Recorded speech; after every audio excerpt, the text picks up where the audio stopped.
όχι απλά last but not least, but the first, ένας από τους πιο δυνατούς logoist, που εδώ και 35 χρόνια στηρίζει την εκπαιδευτική τεχνολογία στην ένταξη, τέλος πάντων, στο ελληνικό εκπαιδευτικό σύστημα, αλλά και γενικότερα την εξέλιξη της logo και των logo-like περιβαλλόντων, με πολλές αφορμές, με πολλά μορφωτικά έργα, πολλά μορφωτικά προγράμματα. Προσωπικά τον ευχαριστώ, γιατί ήταν πραγματικά ο μοιητής μου στη γλώσσα προγραμματισμού λόγο και στην επομόρφωση των καθηγητών κτλ.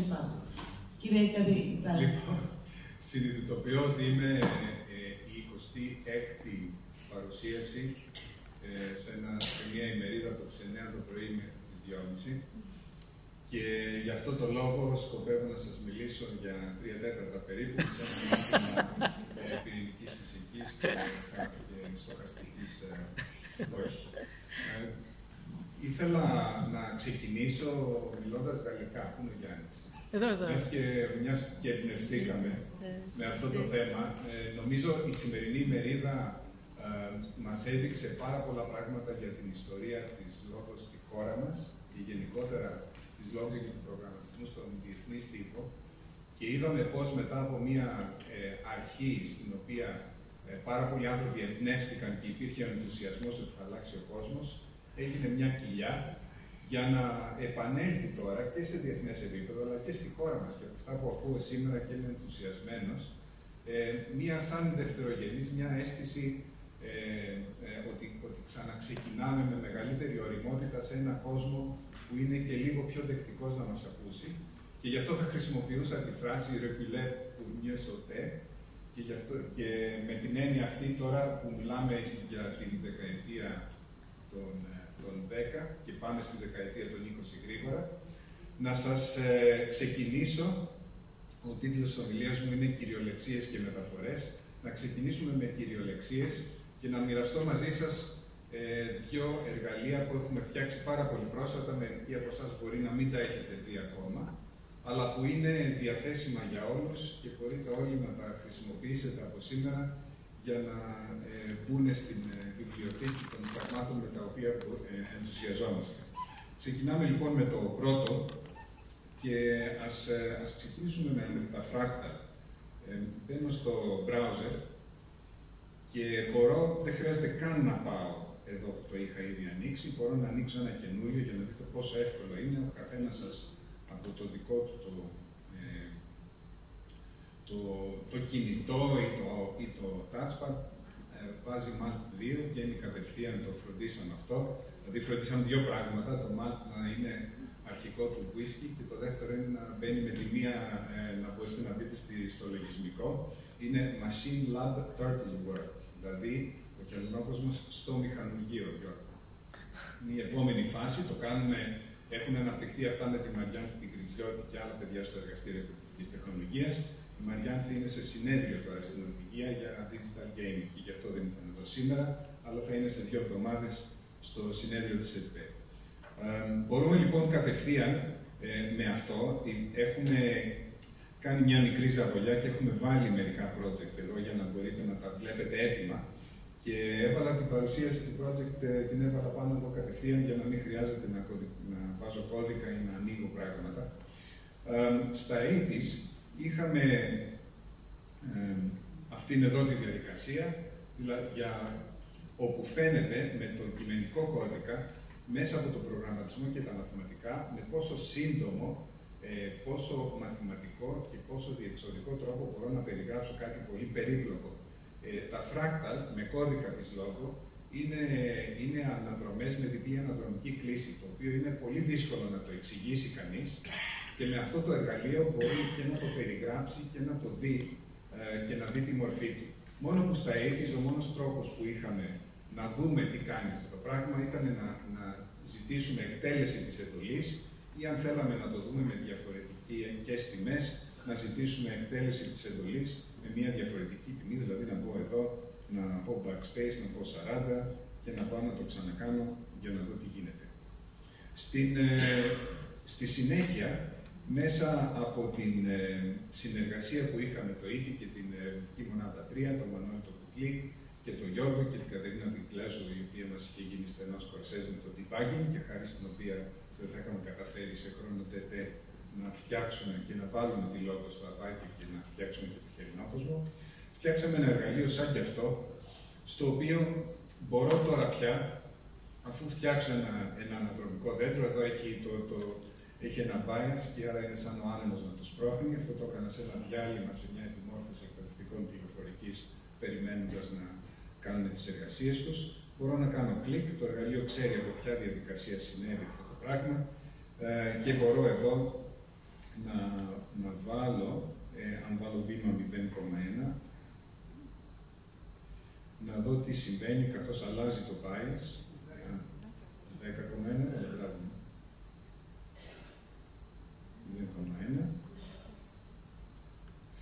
Ωραία.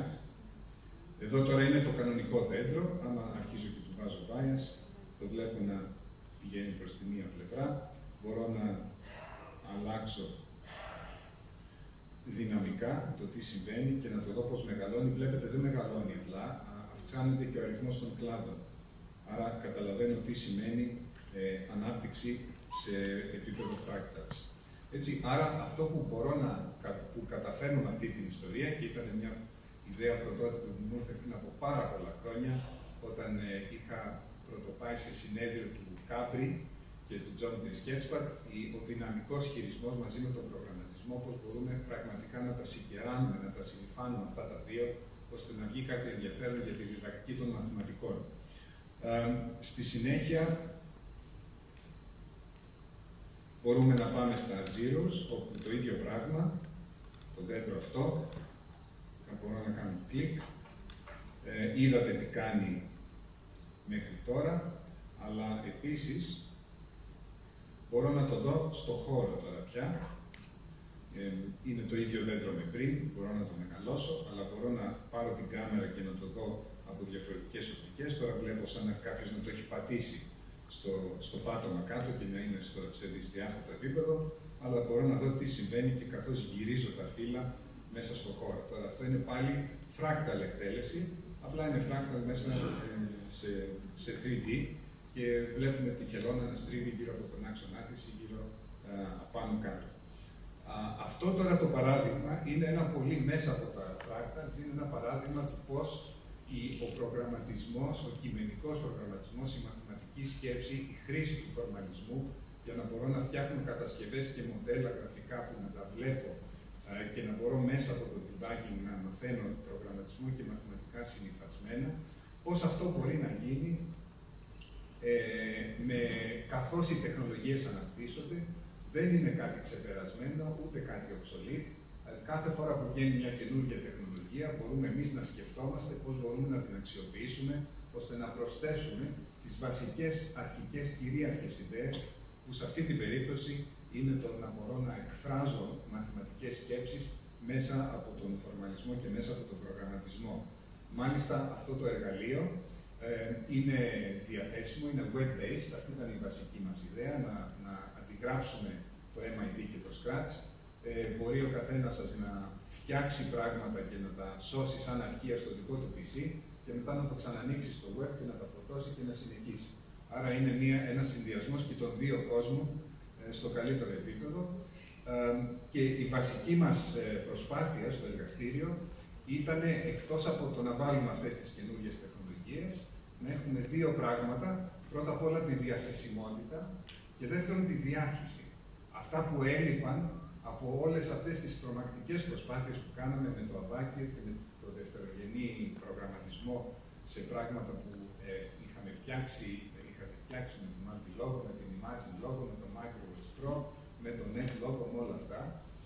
Και τη διάχυση την πετυχαίνουμε μέσα από το φωτόδεντρο και το ψηφιακό σχολείο, στο οποίο τουλάχιστον μέσα από τα μαθηματικά τα οποία έχω ευθύνη, έχουμε αναπτύξει 220 μικροπειράματα με αυτό το εργαλείο, που είναι διαθέσιμα σε όλους και είναι φτιαγμένα όχι για τους ερευνητικούς με τη λόγο, αλλά για τον εκπαιδευτικό, τον μη επιμορφωμένο, για τους μαθητές που δεν ξέρουν τίποτα για αυτό το πράγμα, με εκφωνήσεις που τους βάζουν μέσα σε αυτό το παιχνίδι Και άρα προσπαθούμε να προσεγγίσουμε τη μεγάλη κλίμακα για να δημιουργήσουμε ένα κύμα, μια δευτερογενή κοινότητα που να χρησιμοποιεί αυτά τα εργαλεία.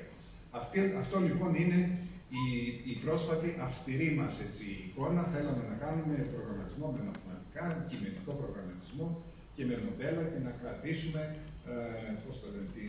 την πούρα αίσθηση της γεωμετρίας της χελώνας με προγραμματισμό.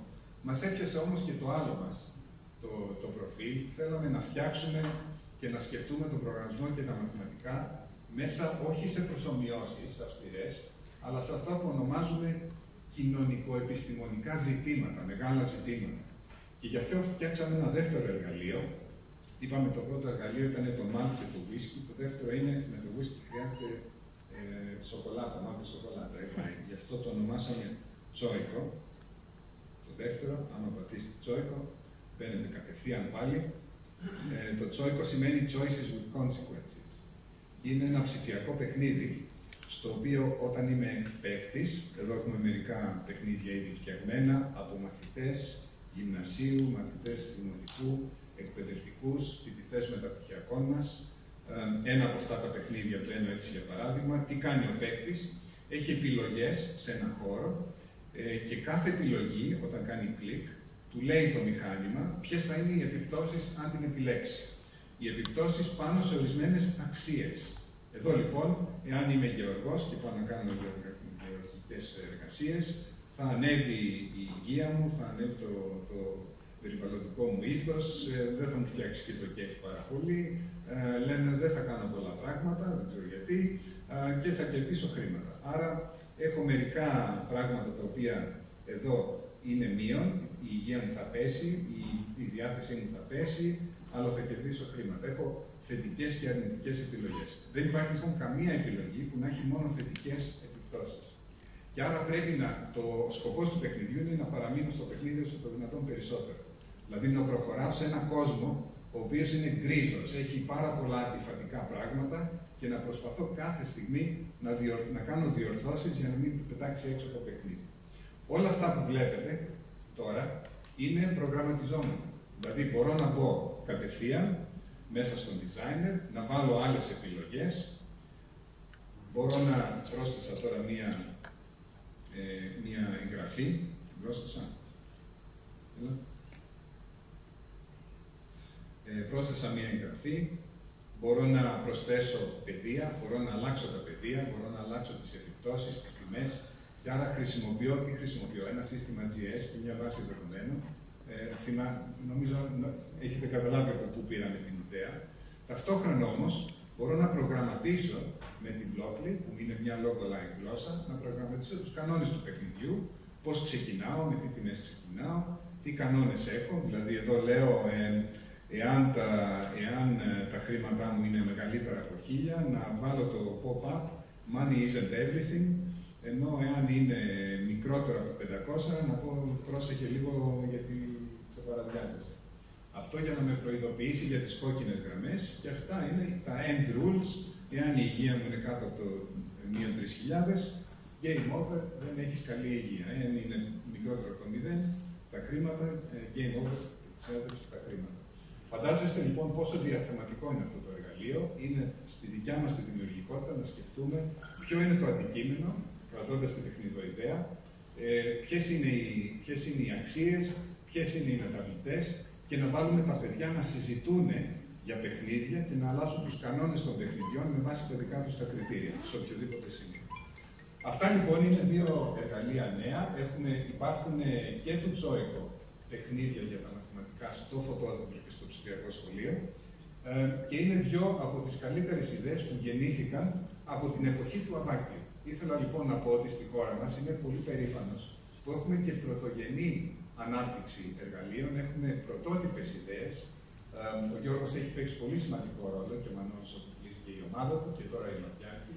Αλλά η ένταξη του λόγου προγραμματισμού σε component-based αρχιτεκτονικές, οι οποίες έχουν και άλλες computational ideas, και η δημιουργία του χελωνόκοσμου, αυτή η συνήφανση του κειμενικού προγραμματισμού με δυναμικό χειρισμό, καθώς και αυτό το παιχνίδι, Είναι ιδέες που δεν θα τις κάνει ποτέ το Media Lab, γιατί είναι πολύ εξειδικευμένες, αλλά που μπορούν να σταθούν σε αυτόν τον κόσμο σαν κάτι το επιπρόσθετο, το οποίο σηκώνει πολύ προγραμματισμό και μπορεί ο καθένας να φτιάξει ωραία πράγματα με αυτό.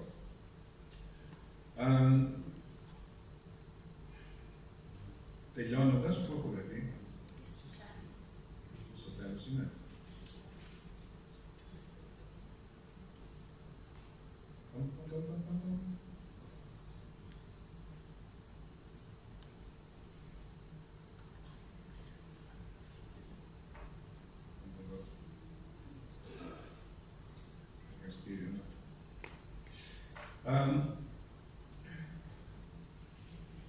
Τελειώνω. Λοιπόν, κάθε διαφάνεια δεν θα έχει μια τέτοια παρουσίαση λογισμικών. Η προσωπική μου εμπειρία ξεκίνησα πάρα πολύ νωρίς, συγκυριακά συνέπεσε όταν έκανα τις μεταπτυχιακές μου σπουδές, να πέσω στην πρώτη ομάδα που έκανε έρευνα με τις ιδέες του Πάπερ. Το διδακτορικό μου ήταν το τέταρτο, του καθηγητή μου ήταν το δεύτερο. Και έτσι έφαγα πολύ ξύλο στην αρχή, έπρεπε να έχει επιτυχία, υπήρχαν πολύ σημαντικά κίνητρα για αυτό το καινούριο κίνημα.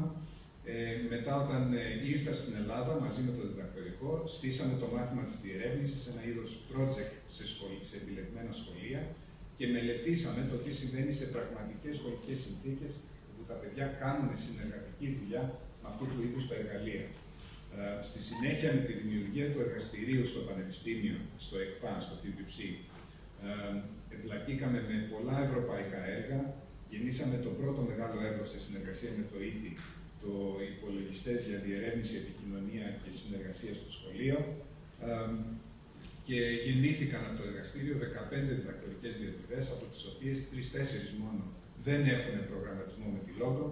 Έχουν πάρα πολύ δευτερογενή ανάπτυξη, εξαιρετικά εργαλεία που δεν έχουν γίνει ακόμα πάρα πολύ γνωστά. Η Φωτεινή έχει κάνει ένα μικρό κόσμο με τόρνους εκεί πέρα. Η Μαρία έχει δουλέψει για την έννοια της γωνίας στον χώρο. Και είχαμε και πολλά άλλα. Περιοδικότητα έχουμε δουλέψει για το αρχαίο Quadrant που υπολογίζανε με το θόρυβο του Θαλή τα ύψη βουνών κτλ. Οι αρχαίοι. Έχουμε φτιάξει για την καμπυλότητα με τον Γιάννη τον Ζάντζο και δεν ξέρω ποιον άλλο ξεχνάω. Τώρα είναι κι άλλοι. Επίσης, έχουμε προσπαθήσει στο θέμα της διάχυσης μέσα από τη συνεργασία μας με το ΙΤΙ και το Υπουργείο Παιδείας.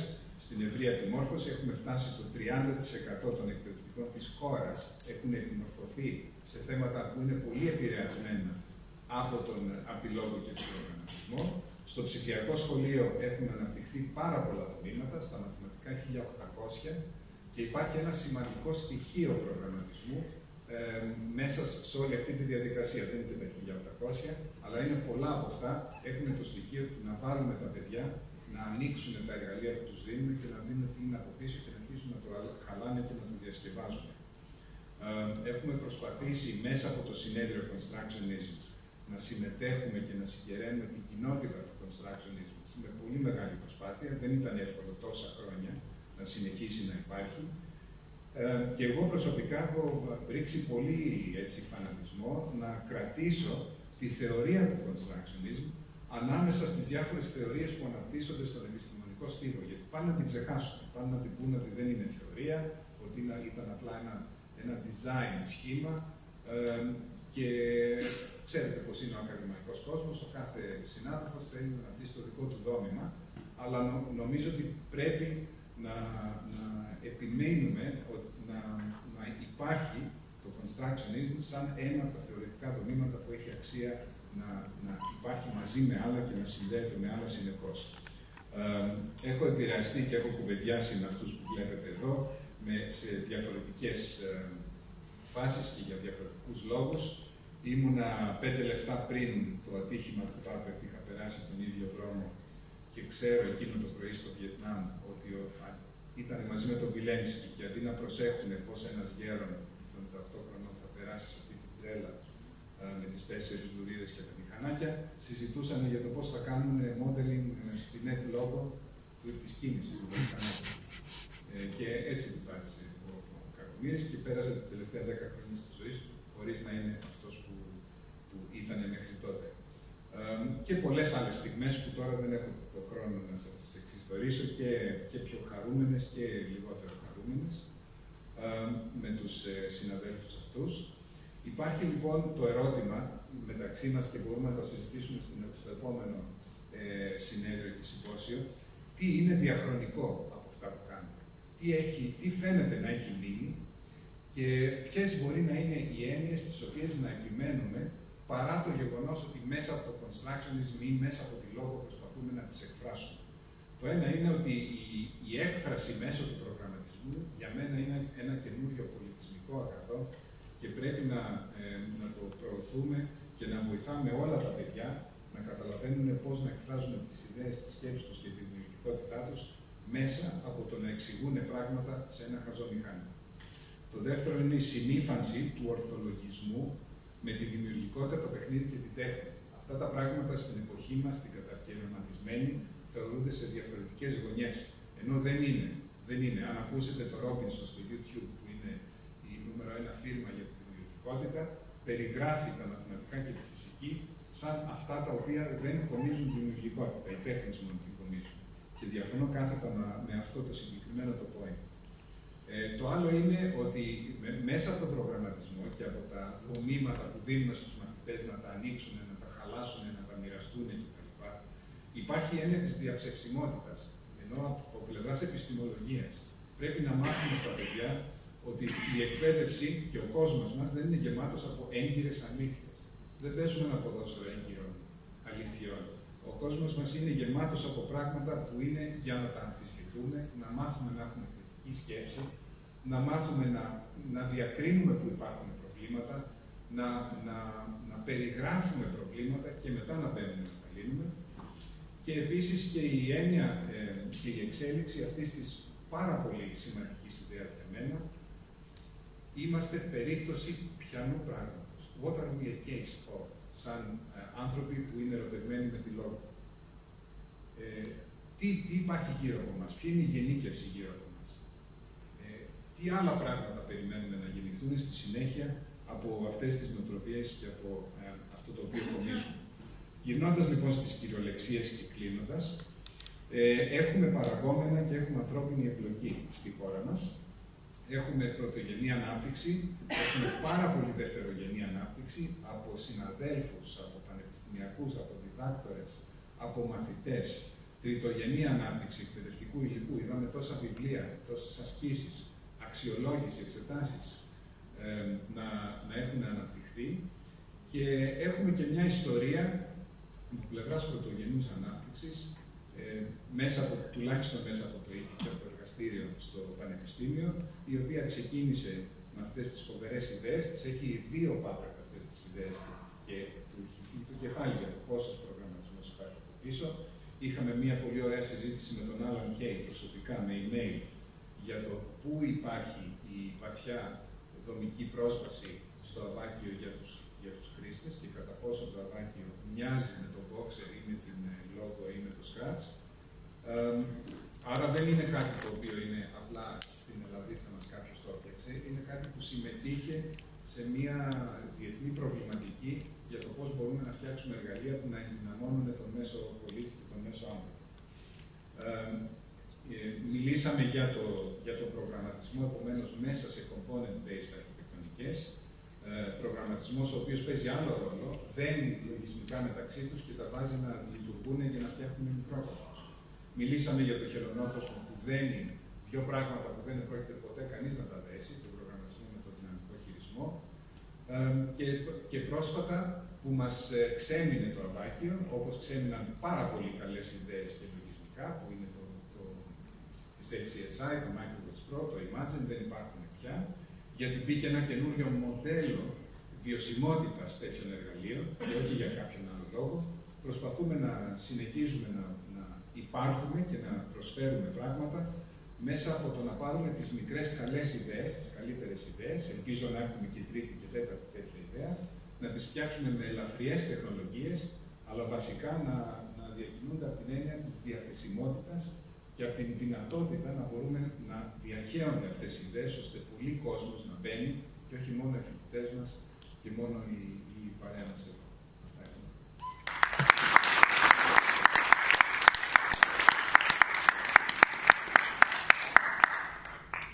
Η αλήθεια είναι ότι όσοι είμαστε σε αυτή την αίθουσα, σίγουρα αγαπάμε αυτό που κάνουμε. Το θέμα είναι αν θα καταφέρουμε τελικά αυτό που εμείς αγαπάμε και μας αρέσει να κάνουμε, πώς αρέσει και στους υπόλοιπους, που είναι έξω από αυτή την αίθουσα και είναι αποδέκτες των μεθοδολογιών που αναπτύσσουμε κατά καιρούς.